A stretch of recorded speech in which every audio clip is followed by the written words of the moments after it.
ज़िदनी इल्मा। Rabbi ज़िदनी इल्मा, है मेरे रब मेरे इल्म में इजाफा कर। तालीम एक ऐसी चीज है जो इंसान के अंदर शऊर पैदा करती है, सही और गलत की तमीज बताती है, आपको इस काबिल बनाती है कि आप अपने हक के लिए आवाज उठा सकें और इस दुनिया में सर उठा के जी सकें। पुराने वक्त के लोगों ने तालीम हासिल करने के लिए बहुत मेहनत की और इनका नाम आज तक सुनहरे हुर्फों में लिखा जाता है। पाकिस्तान में एजुकेशन सिस्टम का हाल कुछ अलग है। एजुकेशन सिस्टम मुख्तलिफ टुकड़ों में बटा हुआ है। अगर हम प्राइवेट स्कूल्स का हाल देखें तो ये एक माफिया का किरदार अदा कर रहे हैं, जहां पर फीस इतनी ज्यादा होती है कि एक गरीब आदमी तो अपने बच्चे को तालीम फराहम नहीं करवा सकता। अब बात करते हैं अपनी हुकूमत की। अगर हम सिंध हुकूमत की बात करें तो अरबों रुपए का बजट तालीम के नाम पर लिया जाता है, लेकिन क्या वो अरबों रुपए अवाम पर लगते हैं? क्या सरकारी स्कूलों में मौजूद टीचर अपने फराइज अंजाम देते हैं? क्या सरकारी स्कूलों की बिल्डिंग स्कूल कहलाने के काबिल है? कराची में ऐसे बहुत से सरकारी स्कूल हैं जिनकी हालत बहुत खराब है, लेकिन मीडिया के होने की वजह से कराची के कुछ सरकारी स्कूल अपना काम मुनासिब तरीके से अंजाम दे रहे हैं। लेकिन क्या सिंध सिर्फ कराची का नाम है? क्या अंदरूने सिंध में पढ़ने वाले बच्चों को इस बात का हक नहीं कि वो इस माशरे में अपना किरदार अदा कर सकें, तालीम हासिल करके गलत को गलत और सही को सही बोल सकें? हम अक्सर खबरों में अंदरूने सिंध में वाक़े स्कूलों की रिपोर्ट देखते हैं कि स्कूलों में वडेरों ने अपनी औताकें बनाई हुई हैं। सरकारी स्कूलों में बच्चों के पढ़ाने के बजाय वहां पर जानवर बंधे होते हैं। लेकिन अगर बजट देखा जाए तो वहां पर भी ठीक ठाक बजट खर्च हो जाता है। इन बच्चों के साथ ज्यादती की आखिर वजह क्या है और हमारी सिंध हुकूमत किस बिना पर यह बातें करती दिखाई देती है कि अगर किसी ने तरक्की देखनी है तो सिंध में आओ, चलो मेरे साथ सिंध में, दिखाता हूं कि तरक्की क्या होती है। जबकि तरक्की की पहली सीढ़ी ही तालीम है। सरकारी स्कूलों का हाल किसी से ढका छुपा नहीं, लेकिन अंदरून सिंध में तो ऐसा लगता है जैसे अंधेर नगरी और चौपट राज चल रहा हो। अरबों रुपए का बजट खाने के बाद ये करप्ट लोग पूरी नस्ल को तालीम से महरूम करते जा रहे हैं। सिंध का एक शहर कनकोट, जिसकी हमें बहुत सी शिकायत मौसूल हो रही थी, जहां हमें यह पता चला कि तालीम के नाम पर मजाक हो रहा है। इसी वजह से हमने कराची से कनकोट तक का सफर तय किया। हम कनकोट में मौजूद थे और हम ये देखना चाहते थे कि आया सरकारी स्कूलों में किस तरह अपना काम सरअंजाम दिया जाता है। नाज़रीन, इस वक्त हम लोग कनकोट में मौजूद हैं, जो सिंध का एक शहर, और जो हमें इंफॉर्मेशन यहाँ से मौसूल हुई वो ये मौसूल हुई कि यहाँ पर तालीम के हवाले से बजट तो बहुत दिया गया, लेकिन जो स्कूलों की हालत ज़ार है वो कुछ ऐसी है जिसे देख के दिल खून के आंसू रोता है। आज न्यूज़ पर काफ़ी खबरें जो है वो नशर की हमारे जो यहाँ के नुमाइंदे हुजूर बख्श, उन्होंने भी काफ़ी हमें अब तक रिपोर्टिंग करता है, वो भी हमारे साथ मौजूद है। हुजूर बख्श साहब, ये बताएं जी, यहाँ पर स्कूलों की क्या सूरत हाल है? कि यहाँ इस ज़िले के अंदर 1495 स्कूल्स हैं, उनमें से इस वक्त भी 638 स्कूल डेंजरस हैं। यहाँ के बच्चे आज भी तालीम के जेवर से महरूम हैं। जी, हुकूमत ने बजट दिया तो वो बजट कहाँ गया? उसके अलावा बच्चों को किस लेवल की तालीम दी जा रही है वो हम आज आपको दिखाएंगे। हमारे कदम जब उस स्कूल के अंदर पहुंचे तो वहाँ स्कूल टाइम होने के बावजूद ना तो बच्चे थे और ना ही कोई असातिज़ा।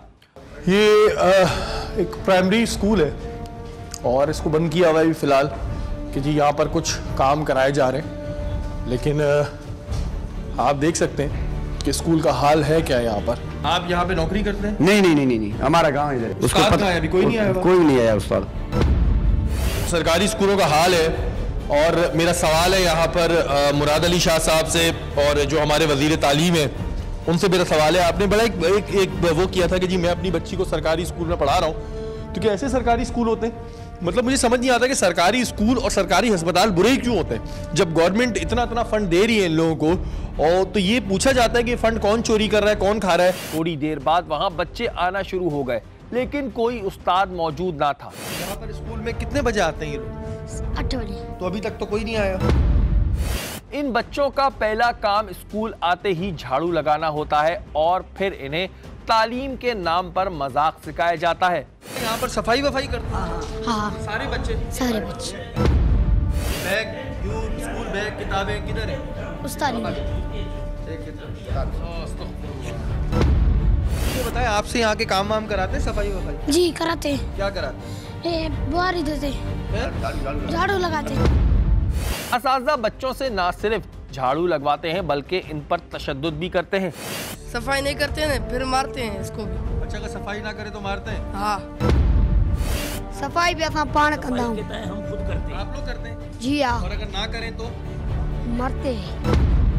कौन मारता है? उस्ताद क्या नाम है? अब्दुल मनान।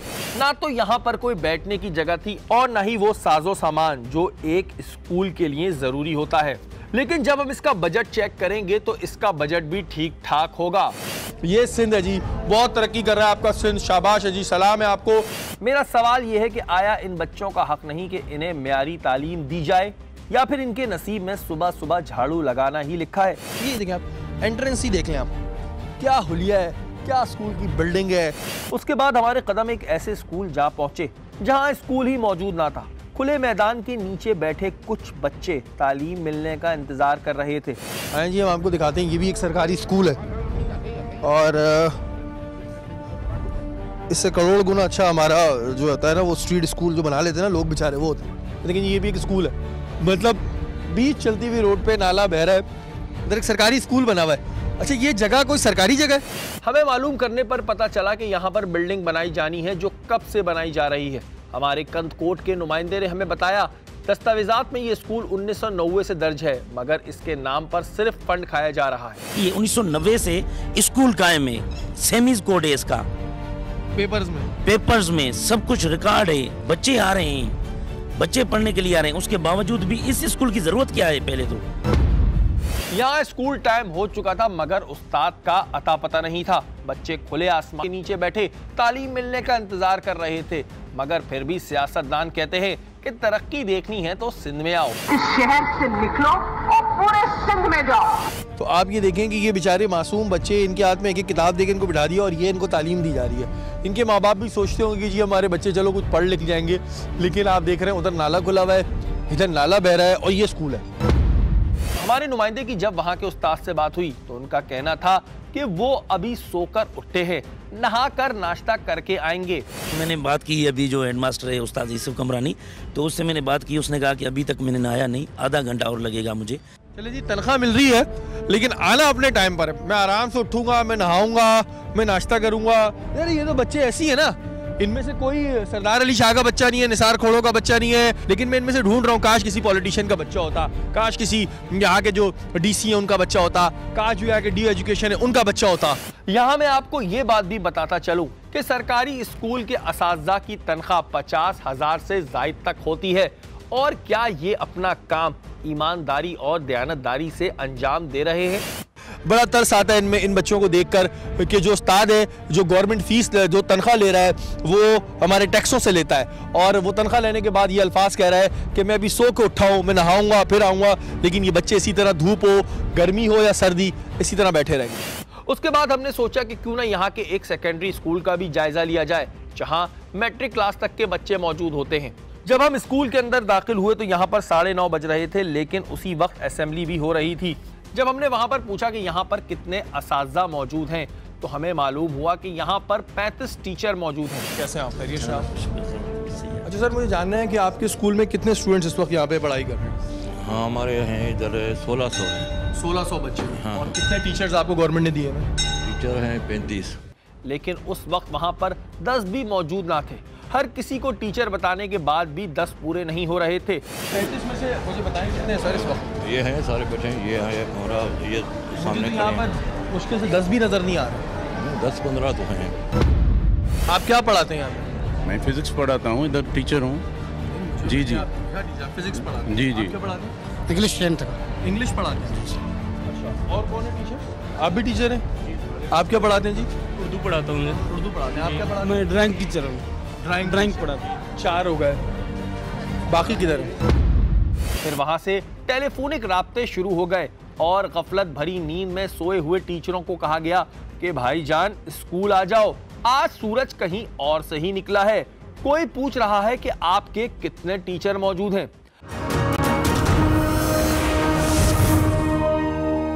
35 टीचर्स तो मुझे यहाँ पे नहीं नजर आ रहे। आपका नाम क्या है?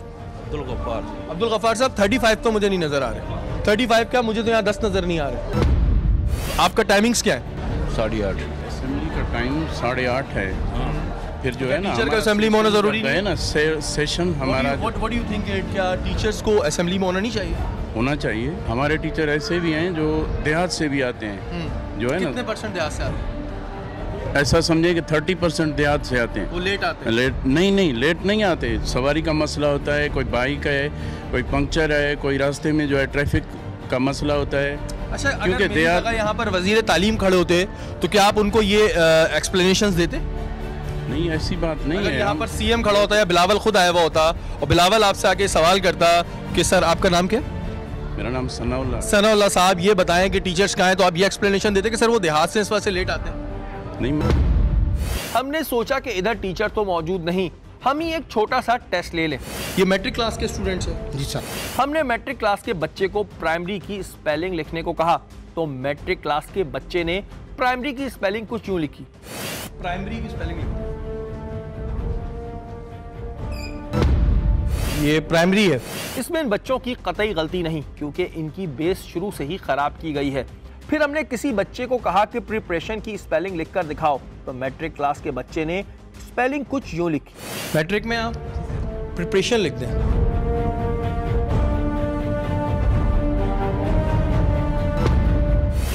वहां मौजूद असातिज़ा से जब पूछा गया तो इनके पास इसका कोई जवाब ना था। मैट्रिक क्लास के बच्चे को अगर प्राइमरी की स्पेलिंग ना आती हो, प्रिपरेशन की स्पेलिंग ना आती हो, तो सर फिर क्या किया? ये तो आना चाहिए है, ये तो आना चाहिए। तो इन्हें मैट्रिक तक आने किसने दिया? रीडिंग बुक देखकर भी तालिबे इल्म गलत रीडिंग कर रहे थे। बेटा क्या लिखा हुआ है, क्या मुझे जरा पढ़ के बताइएगा। This poem is written by jail. Jail क्या लिखा हुआ है बेटा? This poem was first pollution published. जब हम नवी जमात में दाखिल हुए तो वहां पर भी बच्चों की यही सूरत हाल थी। सर आप क्या पढ़ाते हैं यहाँ पे? हम इंग्लिश पढ़ाते हैं सर। इंग्लिश पढ़ाते हैं। फिर हमने एक जुमला पाकिस्तान हमारा मुल्क है इसकी अंग्रेजी में तशरीह करने को कहा, तो नवी जमात के तालिब इल्म ये भी ना कर सके। इसकी इंग्लिश क्या होगी? पाकिस्तान हमारा मुल्क है। पाकिस्तान कंट्री। पाकिस्तान कंट्री। पाकिस्तान हमारी कंट्री। सर आप क्या पढ़ाते हैं यहाँ पे? सर मैं इंग्लिश पढ़ाता हूँ। अच्छा, मैं देख रहा हूँ सारे टीचर यहाँ पे इंग्लिश पढ़ाते हैं। 8वीं जमात की किताब दिखाएं भाई, इंग्लिश की। 8वीं जमात के बच्चे को जब हमने हैपेंड की स्पेलिंग लिखने को कहा तो इसने कुछ यूं लिखी। हैपेंड की स्पेलिंग लिख दो।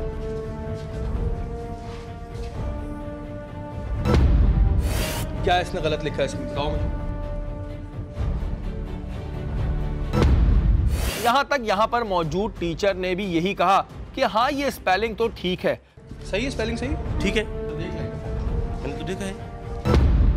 फिर हमारे जोर देने पर मौसूफ गफलत से जागे और हमसे माजरत की। एक ही खा गए सर। ईडी, अच्छा सॉरी, एक ही खा गए सर। बेटा आपको किसी ने बता तो दिया कि लेटर, आपने कहा बाद में। बाद में तो आपने सही कहा, लेकिन ये आपने लिखा है लेटर। क्या आपको कन्वर्सेशन की स्पेलिंग आती है? जी आती है। थैंक यू बहुत। एलिफेंट लिख दो।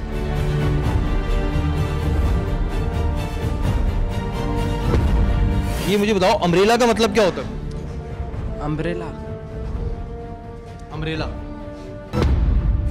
तो फिर अगर बच्चे ऐसे पढ़ेंगे तो आपको लगता है तरक्की कर पाएंगे आगे? हमारे इस तालीम के निज़ाम से हमें तो नहीं लग रहा कि हमारा मुल्क कभी तरक्की करे। वहां के एक असातिज़ा ने हमें उस जगह का मुआयना कराया और दिखाया कि जब बच्चे असेंबली में थे तो यहाँ पर छत गिर चुकी है। अगर ये बच्चे खुदा ना खास्ता क्लास में होते तो क्या होता। ये देखिए जी, स्कूल का हाल देखें आप। डीसी साहब देख लें जी कुछ। और ये खुदा ना खास्ता बच्चे पढ़ रहे हो तो गिर जाती। ये तो बच्चे पढ़ रहे थे तो ये गिरा था इधर। अच्छा हुआ कि बच्चे असेंबली में थे। इस खस्ता बिल्डिंग की हालत हमारी हुकूमत के आंखों पर लगे चश्मे से नजर नहीं आ रही। वजीर तालीम ने खबर बनाने के लिए अपनी ही बच्ची को सरकारी स्कूल में दाखिल कराया, लेकिन क्या इनकी बच्ची भी सुबह सुबह स्कूल में झाड़ू लगाती है? और क्या वो भी इस खस्ता हाल बिल्डिंग में तालीम हासिल कर रही है? अब आप खुद बताइए, कि ऐसे स्कूलों में तालीम हासिल करने के बाद क्या कोई गरीब बच्चा आज के इस एडवांस दौर में आगे जा सकता है? आखिर क्या वजह है कि उसे बुनियादी सहूलियात से महरूम किया जा रहा है? आखिर क्या वजह है कि उसे तालीम का जेवर पहनने की इजाजत नहीं? क्या कुछ खास तबके को इस बात का डर लगता है कि अगर इन्होंने तालीम हासिल कर ली तो ये भी हमसे सवाल करने लगेंगे और इसी डर की वजह से वो इन्हें तालीम से महरूम रखते हैं? इन तमाम सूरत हाल को देखने के बाद हमने सोचा कि क्यों ना एजुकेशन का रुख किया जाए और उनसे पूछा जाए कि आया इस तमाम सूरत हाल की वजह क्या है। जब हमने एजुकेशन वर्क्स डिपार्टमेंट का रुख किया तो वहां पर अकबर अराई साहब अपने दफ्तर में मौजूद ना थे। यहाँ पर वो साहब होते हैं जो टेंडर देते हैं, education works department. Education works जो कंस्ट्रक्शन का काम करवाने के लिए जो ये अरबों रुपए की जो बजट थी जो आपने देखी है, तो ये यहीं से टेंडर निकलते हैं जिन जिन ठेकेदारों का। अराई साहब है, अकबर अराई बताया जाता है। अराई साहब है, कौन है यहाँ पर? क्या नाम है? अकबर अराई। किधर है वो? अभी तो कल गया था मीटिंग पे, एसी ऑफिस से, अभी तक नहीं आया। पूरे दफ्तर में कोई भी मौजूद ना था, जबकि उस वक्त सुबह के 10:15 बज रहे थे। बड़ी बड़ी बातें थी कि जी हम 9 बजे ऑफिस टाइमिंग बनाएंगे, ये बनाएंगे, वो बनाएंगे, लेकिन आपके सामने है कि अकबर साहब जो आए उनके पास टाइम ही नहीं है और उनसे सवालात भी मुझे कुछ करने, लेकिन वो ज़ाहिर अभी यहाँ पर है नहीं, तो उनसे सवाल मैं क्या करूँ। जब इन मौसूफ से बात की तो उन्होंने कहा कि मैं 1 बजे तक आऊँगा। हम अकबर साहब बात करें? अकबर साहब, शहरी बात कर रहा हूँ, आज न्यूज़ क्राइम सेल का इंचार्ज कराची से। आप किधर हैं इस वक्त? आप अपने ऑफिस में मौजूद हैं? तो अभी ऑफिस नहीं आए आप अपने? मैं आपके ऑफिस आया हुआ हूँ कुछ विजिट करने। सो आप अपने ऑफिस कब तक आएंगे? 12-1 बजे तक आएंगे। इस जगह का कोई परेशान हाल ना था और जब ऐसे लोगों को सीट पर बिठाया जाएगा तो फिर यही सूरत हाल होगी। इसी दौरान हमने वहां पर मौजूद समाज से महरूम बच्चों के स्कूल का मुआयना किया। वहां पर सिर्फ 2 असातिज़ा मौजूद थे। कितने टीचर स्टाफ आपके पास? हमारे यहाँ 4 टीचर है।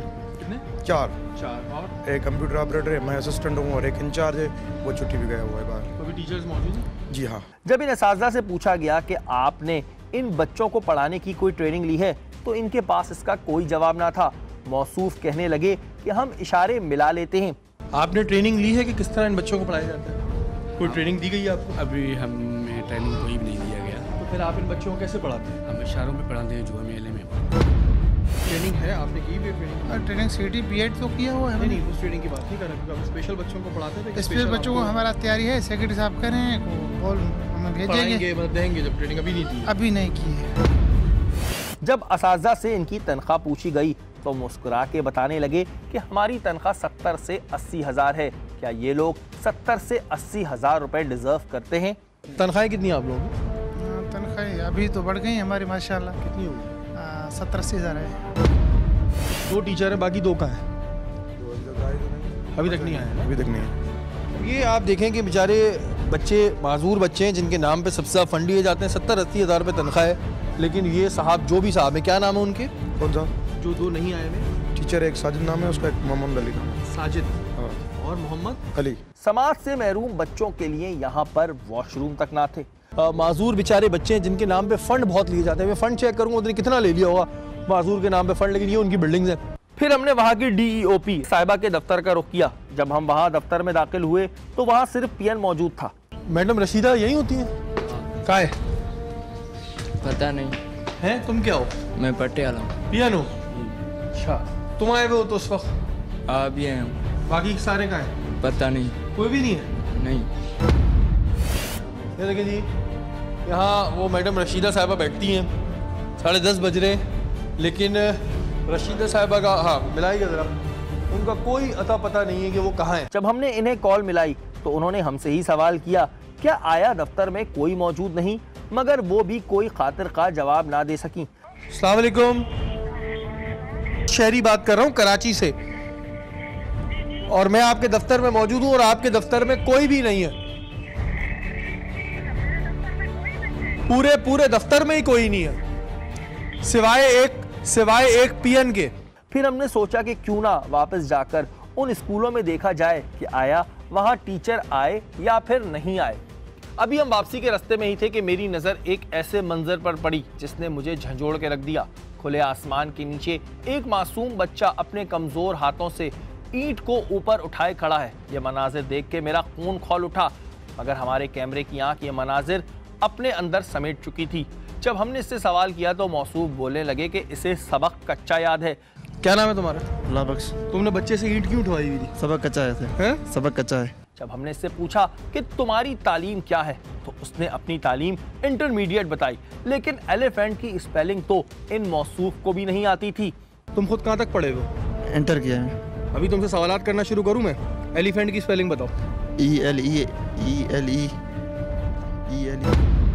क्या मैं भी इसे ईंट पकड़ाकर ऊपर खड़ा कर दूं, क्योंकि इसका सबक भी कुछ कच्चा था। ईंट उठाओ, ईंट उठाओ, ईंट दो, हाथ ऊपर करो, तुम हाथ ऊपर करो। बातों ही बातों में एक इंकिशाफ हुआ कि ये मौसूफ तो स्कूल के टीचर ही नहीं है, बल्कि यहाँ पर मौजूद टीचर खुद सैर सपाटे पर निकले हैं और अपनी जगह इस जल्लाद को बिठा के चले गए हैं जो बच्चों को मारना पीटना ही तालीम समझता है। यहाँ पे टीचर हो? नहीं, उस्ताद अभी गया है। उस्ताद कहाँ गया? शहर गया है। शहर। तुम्हें बिठा के चला गया? जी। मतलब तुम खुद पढ़े लिखे नहीं हो, तुम्हें यहाँ पे बिठा दिया लाकर उसने, और वो सरकारी टीचर को क्या अलाउ है तुम्हें बिठाने का इधर?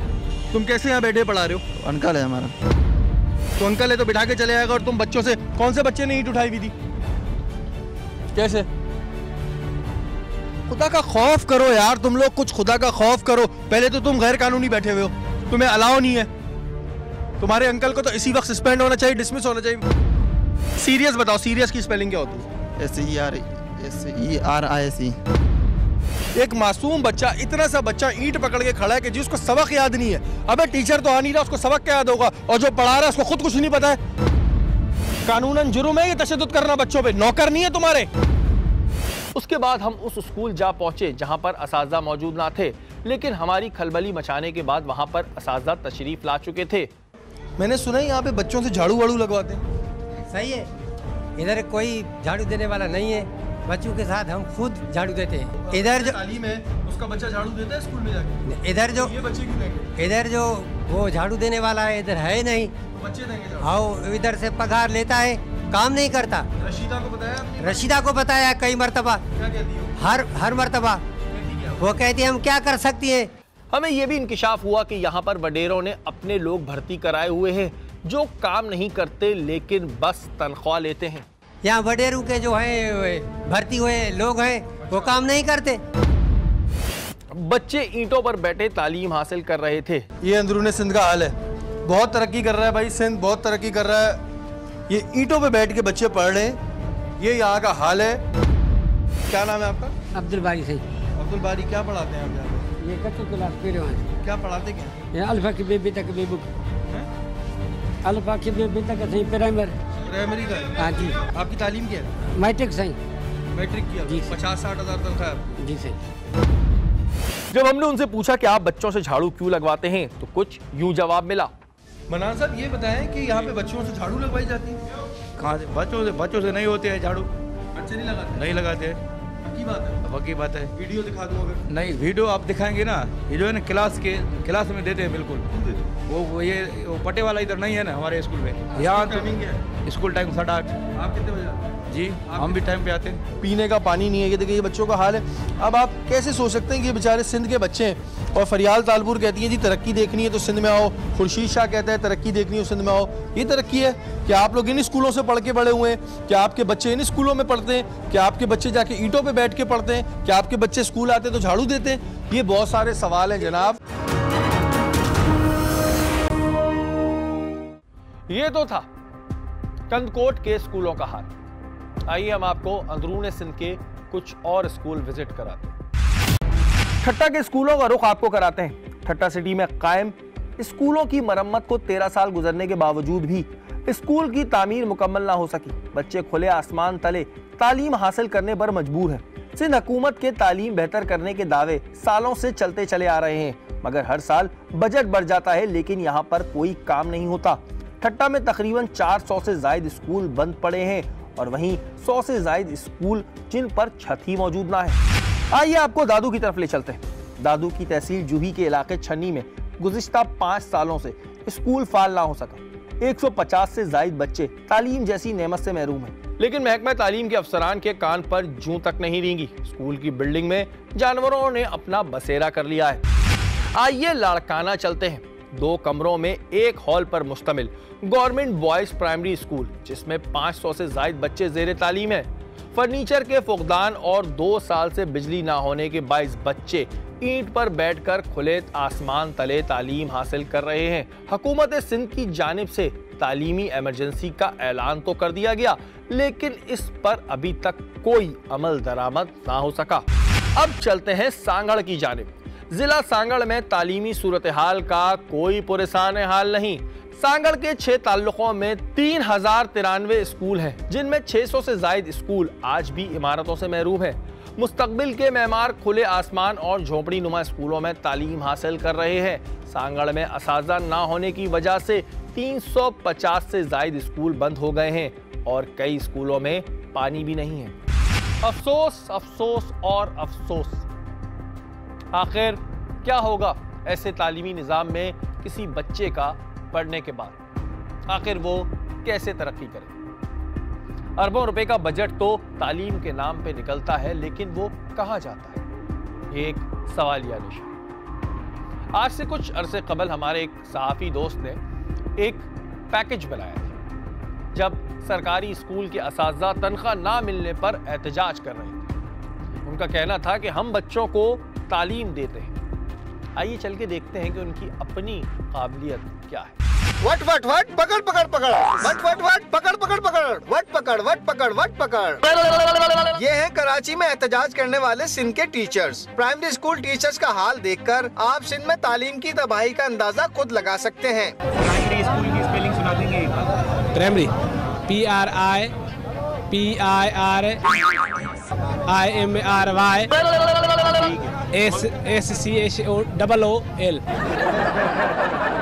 इनसे मिलिए, ये 20 साल से स्कूल टीचर हैं, मगर प्राइमरी स्कूल की स्पेलिंग सुनाने से गुरेजा हैं। नहीं, वो नहीं हम बताएंगे। क्यों बताएं? प्राइमरी स्कूल की स्पेलिंग सुना देंगे एक बार? जी जी। प्राइमरी स्कूल की स्पेलिंग सुना देंगे एक बार? हाँ, PRIMARY primary SHOOL school teacher Sindh के वटे साईं, गफलत से जागो और वट पकड़ टीचरों को भगाओ। जी नाज़रीन, आपने हमारा आज का प्रोग्राम देखा। मेरा ये मानना है कि तालीम और सेहत के शोबे में किसी किस्म का कॉम्प्रोमाइज नहीं होना चाहिए, लेकिन अफसोस के साथ ये कहना पड़ता है कि हमारी हुकूमत इन दोनों शोबों में बहुत पीछे नजर आती है। अरबों रुपए का बजट निकलता है, लेकिन वो बजट कहाँ जाता है किसी को नहीं मालूम। वजीर तालीम ने अपनी बेटी को सरकारी स्कूल में कराया, जो कि खबर बनी, लेकिन क्या आज जो स्कूल हमने आपको विजिट कराए, क्या वो स्कूल कहलाने के काबिल हैं? खास तौर पे वो स्कूल जहां पर बच्चों से झाड़ुएं लगवाई जा रही हैं। क्या यही तरीक़ेकार होता है? दरख्वास्त करूंगा आप लोगों से कि मेरे इस प्रोग्राम को सिर्फ प्रोग्राम के तौर पे ना लिया जाए, बल्कि जो चीज़ें हमने आपको पॉइंट आउट की हैं उन पर एक्शन भी लिया जाए, क्योंकि तालीम और सेहत ये 2 ऐसे शोबे हैं जिसमें किसी किस्म का कॉम्प्रोमाइज नहीं होना चाहिए। अगर आपके इर्द गिर्द कोई भी गैर कानूनी काम हो रहा है या फिर आप टारगेट की टीम में समझना चाहते हैं, तो आप हमें ईमेल कीजिए। हमारा ईमेल एड्रेस इस वक्त स्क्रीन पे आ रहा होगा। अगले हफ्ते फिर हाजिर होंगे टारगेट के किसी नए प्रोग्राम के साथ। तब तक के लिए अपने मेजबान शहरी को इजाज़त दी। अल्लाह के बाद।